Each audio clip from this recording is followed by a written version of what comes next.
retour sur l'actualité, mesdames, messieurs. Bienvenue à tous dans cette édition hebdomadaire, le sommaire. L'association des handicapés de Tambacounda souffle leur 1 an d'existence entre difficultés et non-assistance. Ils parviennent à se prendre en charge malgré tout. La coalition Benno Bokk Yakaar a fait face à la presse, une occasion pour revenir sur les résultats obtenus issus de la campagne. Un satisfait est signé par tous les maires de la coalition. Le coordonnateur régional de la RADDHO s'est prononcé sur les déroulements des élections locales de Tambacounda. Toutefois, il est revenu sur l'attente de la population face aux nouveaux élus. La chronique sur l'actualité phare mettra fin à cette édition, mesdames, messieurs. Tout de suite, le développement. L'association Les Enfants de Maka, basée en France, a encore frappé fort. Cette année aussi, avec un appui considérable en matériel et réalisation, l'école élémentaire Fodé Ansokane de Maka Koulibantang était le principal récipiendaire. Le directeur s'est prononcé au micro de Junior Ba. Arrivé à l'école, vraiment, c'est des dames très engagées, accompagnées de leur mari. Donc, ils ont peint les murs de l'école. Ils ont réparé plus de 200 tables bancs. De même, ils ont donné des fournitures et du matériel didactique. Ils ont donné aussi du matériel pour le préscolaire, les chaises. Et ils ont envisagé de construire 2 salles de classe au niveau de l'école Maka 2. Quant à l'école Fodé Ansokane, il y a la réfection des 3 salles de classe qui est prévue en 2023, en janvier 2023. Donc voilà les réalisations que nos partenaires ont fait. Donc les partenaires sont organisés dans un cadre appelé l'association Les Enfants de Maka. Merci beaucoup à Junior Ba. Toujours dans cette édition, les personnes vivant avec un handicap physique regroupées en association à Tambacounda viennent de célébrer leur 1 an d'existence. L'association compte poursuivre ses efforts dans le cadre d'améliorer les conditions de vie qui mènent leurs membres. Toutefois, les membres appellent à plus de considération de la part des autorités. Reportage signé Maïmouna Niang. L'association des personnes vivant avec un handicap physique à Tambacounda vient de célébrer ses 1 an d'existence. Une occasion de rencontrer la famille d'acteurs pour les moments de joie, de détente et de communion. Ce qui nous a motivés en premier lieu d'abord, c'est le fait de fêter notre premier anniversaire. Parce que ça fait maintenant 1 année qu'on a créé notre coordination. Mais le principal objectif de notre coordination, c'est pour permettre aux jeunes handicapés aussi de participer au développement du Sénégal. Oui, pour qu'on puisse obtenir des travaux, parce qu'on a appris ici, comme nos collègues, qui ne sont pas des personnes vivant avec handicap, mais nous, on a appris avec eux. Et ces derniers savent très bien si les handicapés sont intelligents ou ne sont pas intelligents, parce qu'on a fait des compos avec eux. Et les handicapés, c'est très rare de voir un handicapé devenir dernier de sa classe. Toutefois, l'association n'est pas à l'abri de tout besoin des membres, se désolant du manque d'appui des autorités de la localité. L'association compte actuellement plus de 150 membres. Comme vous savez bien, nous avons une seule personne, c'est M. Tine, représentant du RADDHO de la région de Tamba. C'est notre seul partenaire qui nous aide dans toutes nos activités.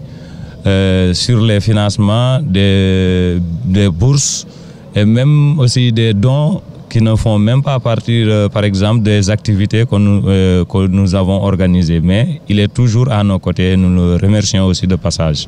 Oui. Et nous interpellons aussi les autorités et toutes les instances de l'État aussi de penser à nous, les handicapés.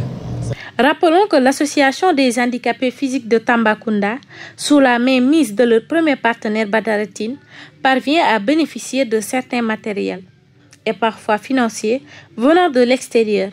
N'empêche, ils font un appel du pied aux autorités du pays pour qu'elles prêtent attention à leur sort. À présent, place à la politique après les résultats enregistrés en faveur de la coalition Benno Bokk Yakaar de Tambacounda. Les membres se sont réunis pour se prononcer sur cette victoire d'une importance non négligeable. C'était à l'occasion d'une rencontre face à la presse que je vous propose de suivre. À l'issue des élections locales du 23 janvier 2022, nous, présidents du conseil départemental et maires nouvellement élus dans le département de Tambacounda, Félicitons l'administration territoriale ainsi que la Sénat et ses démembrements pour l'organisation sans grande faille de cette consultation qui a brillé par sa transparence sur l'étendue du département de Tambacounda. Remercions les populations de Tambacounda qui se sont massivement mobilisées pour accomplir leur devoir civique, leur devoir citoyen et se choisir librement leurs dirigeants. Félicitons son Excellence, M. Macky Sall, président de la République, dont les actions marquées d'un saut indélébile dans le département de Tambacounda nous ont facilité une éclatante victoire avec 6 communes conquises sur les 9 en jeu, en 6 du conseil départemental avec un score sans appel. Réaffirmons notre engagement sans mesure auprès du président de la République Macky Sall pour tout projet qui nous nourrira pour le Sénégal. Encourageons tous les candidats perdants de quelque coalition qu'ils soient. Remercions les responsables, les militants et sympathisants de Benno Bokk Yakaar et de la majorité présidentielle qui ont voté massivement pour les listes de la coalition et magnifions leur engagement et leur détermination. Fait à Tambacounda le 28 janvier 2022. On signait Mamadou Sassé, président nouvellement élu du conseil départemental de Tambacounda, Bafodé Dramé, maire réélu de Dialakoto, Bilaliba, maire nouvellement élu de Makakoli-Bantan, Boubacar Ba, maire réélu de Koussanar, Issa Signaté, maire réélu de Neteboulou, Seydouba, maire réélu de Nyani Toukoulou, Oumar Dem, maire réélu de Ndoga Babakar, Mamadou Saliouba, tête de liste Sinthiou Malem, Seyni Silla, tête de liste Benno Bokk Yakaar Missira. Ibrahima Ndiaye, président du conseil du comité électoral département. Babacar Diallo, plénipotentiaire du département départemental de Benno Bokk Yakaar. Le maire de la commune de Ndoga Babakar a organisé un meeting de remerciement à l'encontre des populations de la zone, une occasion pour le maire de renouveler sa reconnaissance envers ces milliers de voix qui n'ont pas hésité à voter pour lui. Le directeur de la campagne revient sur la satisfaction du maire à l'endroit de sa population. Chère population de Ndoga Babakar, Alhamdulillahi Rabbil Alamin, Alhamdulillah Rabbil Alamin, Alhamdulillahi Rabbil Alamin. Après avoir rendu grâce à Allah et prié sur le prophète Mohammed sallallahu alayhi wa sallam, qui nous a permis d'être là aujourd'hui en cette journée de remerciement à l'endroit de tous ceux qui ont participé de près ou de loin à cette belle victoire du Benno Bokk Yakaar. Suite aux résultats des élections locales du 23 janvier 2022, qui ont confirmé la réélection de M. Omar Dem à la tête de la mairie de Ndoga Babakar. Et M. Mamadou Kassé, nouveau président du conseil départemental de Tambacounda. Nous disons merci à tous les militants et sympathisants de Benno Bokk Yakaar et magnifions leur engagement et leur détermination depuis le début de ces élections. Sans aucune discrimination, nous avons combattu et vaincu ensemble dans la paix et la stabilité. Nous félicitons Monsieur le Président Macky Sall par ses réalisations et programmes mis en place dans le département qui ont beaucoup contribué à notre éclatante victoire. Toujours dans ce sillage, le nouveau maire de la commune de Makakoli-Bantan, au conseiller des collectivités territoriales, M. Bilaliba, s'est prononcé après avoir détrôné le mythe Khoureyssi Thiam. Des révélations ont été faites par le nouveau maire Bilaliba au micro de Wili TV. Ce qui a été déterminant d'abord, c'est que nous avons beaucoup travaillé depuis, comme je lui ai dit au mois de passation de service, le lendemain de notre défaite, on a commencé à travailler pour les prochaines élections.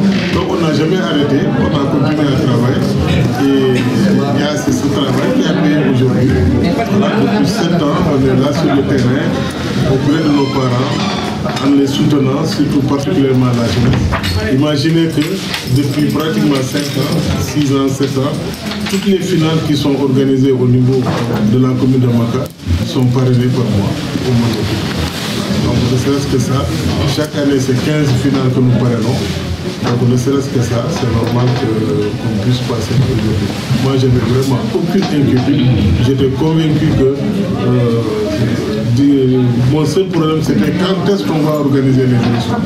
Et j'étais convaincu que dès que les élections seront organisées, nous allons passer au lendemain. Nous avons un programme très large de développement qui est axé sur 3 points. Voilà. Donc c'est surtout l'éducation. Voilà, donc l'éducation, personnellement, j'y tiens fondamentalement. Donc ce que je dis à mes parents, c'est très simple.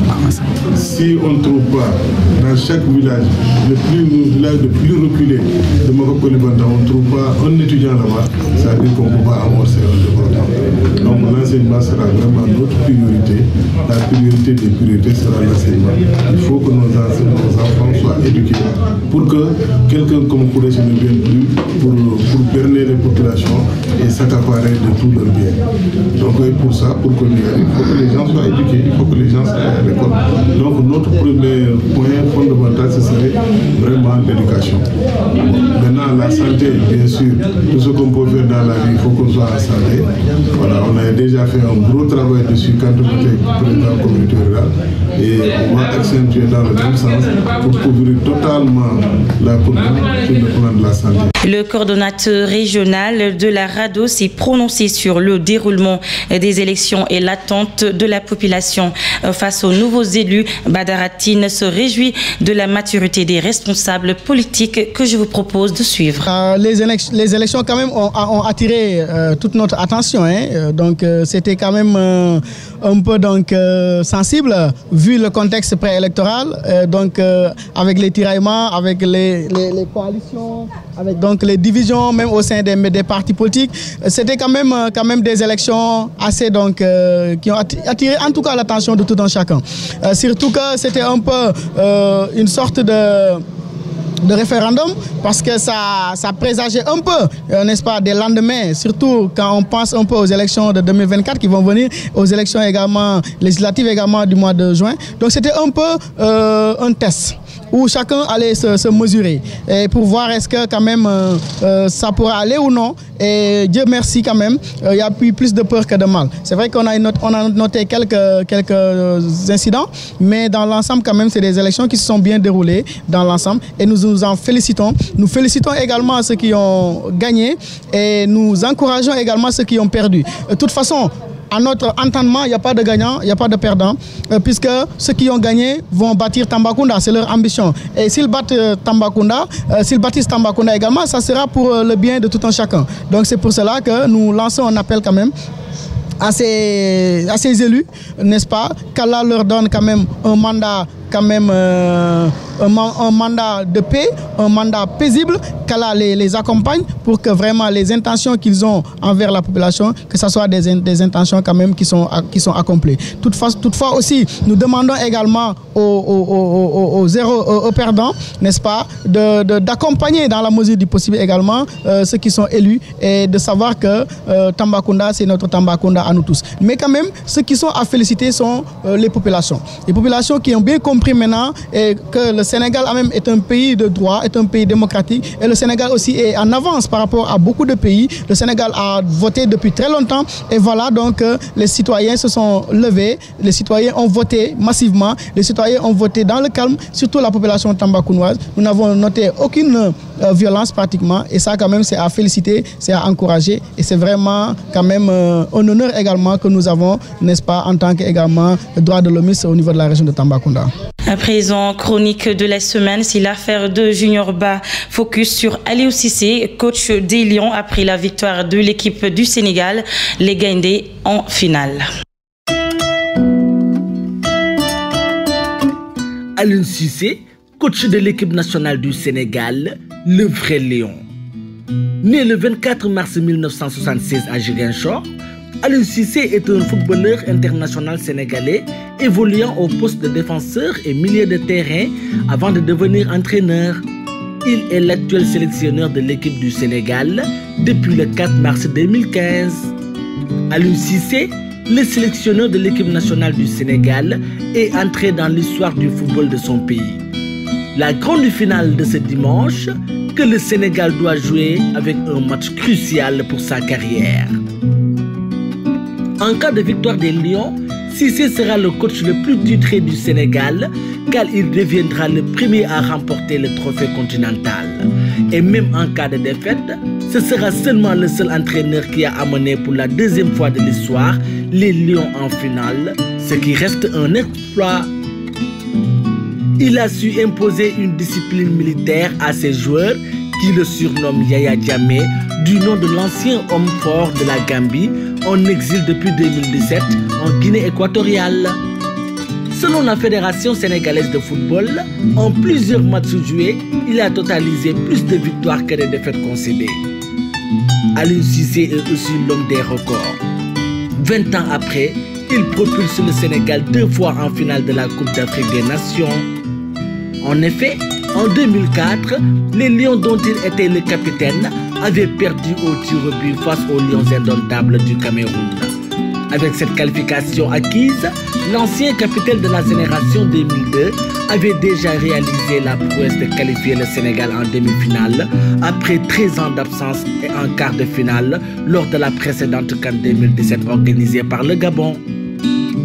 Sur le plan international, Aliou Cissé a réussi à se hisser au niveau du légendaire Bruno Metsu en faisant qualifier le Sénégal au Mondial russe 2018. Depuis 2015, l'ancien milieu de terrain international Aliou Cissé dirige l'équipe du Sénégal. Sélectionné 35 fois en tant que joueur, Aliou Cissé avait succédé à Alain Giresse comme coach. À l'époque, il était entraîneur adjoint de l'équipe olympique de football sénégalaise aux Jeux Olympiques de Londres 2012.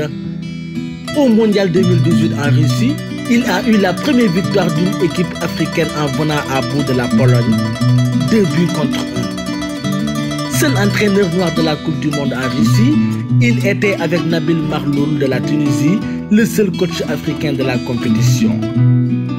Aliou Cissé était toujours à pousser ses coéquipiers à la victoire. Il était le capitaine de cette équipe qui a écrit l'une des plus belles pages de l'histoire du football du Sénégal. En une première participation au mondial, il avait réussi à atteindre les quarts de finale de la Coupe du Monde de 2002, organisée par le Japon et la Corée du Sud. Aliou Cissé a commencé sa carrière à Lille en France, puis au Paris Saint-Germain et à Montpellier. De 2002 à 2006, il a évolué dans le championnat d'Angleterre en jouant à Birmingham City et ensuite à Portsmouth. Une victoire des Lions ferait à l'homme, au Dreadlocks à la tête, le sélectionneur le plus titré du football sénégalais. Bonne chance à Aliou Cissé, que la coupe soit enfin venue au Sénégal. Voilà qui met en terme à cette édition, mesdames, messieurs, que je suis ravie de vous avoir présenté l'actualité juste et vrai. Merci également à toute l'équipe technique pour la bonne réalisation de cette édition.